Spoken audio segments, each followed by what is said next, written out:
చేస్తుంటా మీ ఇంటికి పరివార సమేతంగా వస్తున్నట్టు చెయ్యి అదని తర్వాత కట్టచ్చు. ఓం శ్రీ మహాగణి. ఇప్పుడు మనం స్వామికి అంగ పూజ చేద్దాం. మీరు అంగ పూజ చేస్తున్నప్పుడు స్వామికి పుష్పాన్ని కానీ అక్షంతల్ని కానీ సమర్పించండి.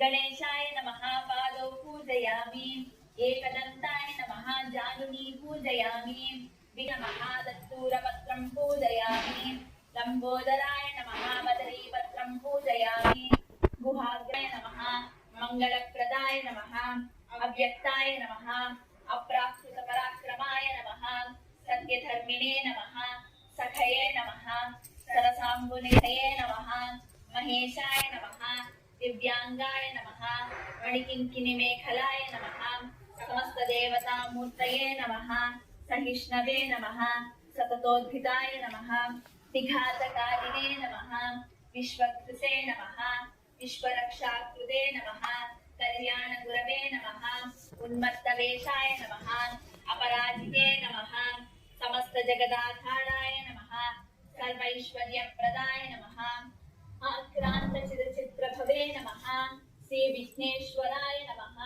శ్రీ వరసిద్ధి వినాయక స్వామినే నమః. ఇక్కడ మీరు కావాలనుకుంటే అర్ధనారీశ్వర స్తోత్రం కానీ లేకపోతే లలితా సహస్రనామం కానీ చదువుకోవచ్చు. అలాగే మీరు ఇక్కడ ఏ గణపతి స్తోత్రాలన్నా చదువుకోవచ్చు. ఇప్పుడు మనం గణపతికి పంచోపచార పూజ చేద్దాం.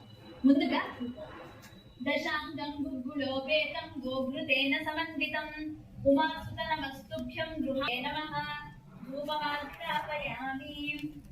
ఇప్పుడు స్వామికి దీపం చూపిస్తూ ఈ మంత్రాన్ని చదవండి.